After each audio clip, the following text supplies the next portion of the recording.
ஏன்டா வர்ற? Sir sir sir எனக்கு எது தெரியாது, விட்டுருங்க சார். உண்மையை சொல்லு. அரண்மனையில என்ன பார்த்த? எதுக்காக பயந்து ஓடுன? சார் அந்த அரண்மனையில் யாரும் இருக்காதீங்க சார், உடனே காலி பண்ணுறேங்க சார், இல்லைன்னா எல்லாரும் உயிருக்கு ஆபத்து. என்னையா சொல்ற? அந்த அரண்மனையில் ஒருத்தர் உடம்புல ஆவி புகுந்துருக்கு சார். சுத்தமாக சத்தியமாக சொல்கிறேன், அது என் கண்ணால் பார்த்தேன் சார். நேற்று ராத்திரி அரண்மனைக்கு வந்தப்ப பறக்குது. இந்த வீட்டை கன்னி பொண்ணுக்கு கல்யாணம் கைக்கூடி பறக்குது ஜக்கா.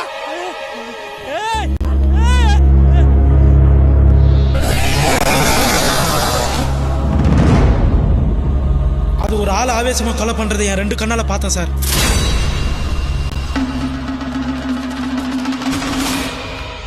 அது யாருன்னு ஒரு நாள் அடையாளம் காட்ட முடியுமா? அது அது கஷ்டம் சார். ஆனா அந்த ஆவி புகுந்து இருக்குது ஒரு பொண்ணோட உடம்புல சார். அது சாதாரண ஆவியா எனக்கு தெரியல சார், ரொம்ப உக்கிரமா இருந்தது. அதோட ஆவேசம் தனிஞ்ச மாதிரியே தெரியல. வாங்கிங்க சார். சார் இந்த முட்டை ஒரு மண்டலத்துக்கு சுடுகால வச்சு பூஜை பண்ண முட்டை சார். இதை நீங்க வீட்டுக்கு எடுத்துட்டு போங்க. அந்த ஆவி யார் உடம்புல இருக்குதோ இந்த முட்டையை காட்டி கொடுத்துறோம் சார். இல்ல இது சார் யோசிக்காதீங்க சார், அது இன்னும் எத்தனை பேர் காவாங்க போகுதோ. ஏற்கனவே 3 பேர் கொண்டு இருக்கு. உடனே கிளம்புங்க சார்.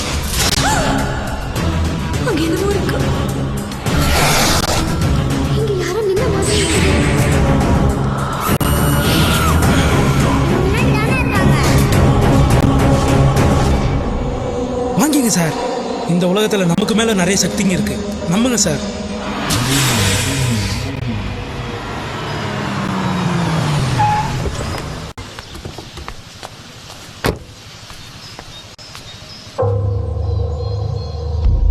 இந்த வீட்டுக்கு வரதுக்கு முன்னாடியே சமயக்காரன் சொல்லாம கொள்ளாம போயிட்டு தான் சொன்னாங்க. டிரைவர் கூட எங்கேயோ குடிச்சிட்டு படுத்திருக்கான்னு தான் நினைச்சோம். வேலைக்காரன் நேற்று நைட்டு கூட பார்த்தோம். இதெல்லாம் எங்களுக்கே ஷாக்கிங்கா இருக்கு இன்ஸ்பெக்டர். வீட்டில் இருக்கவங்களா வர சொல்லுங்க, தனித்தனியாக விசாரிக்கணும். எங்களை சந்தேகப்படுறீங்களா? இதோ வக்கீலே வந்துட்டாரு, அவரே கேளுங்க. இது போலீஸ் ப்ரொசீஜர்ப்பா, நம்ம கோஆபரேட் பண்ணி தான் ஆகணும்.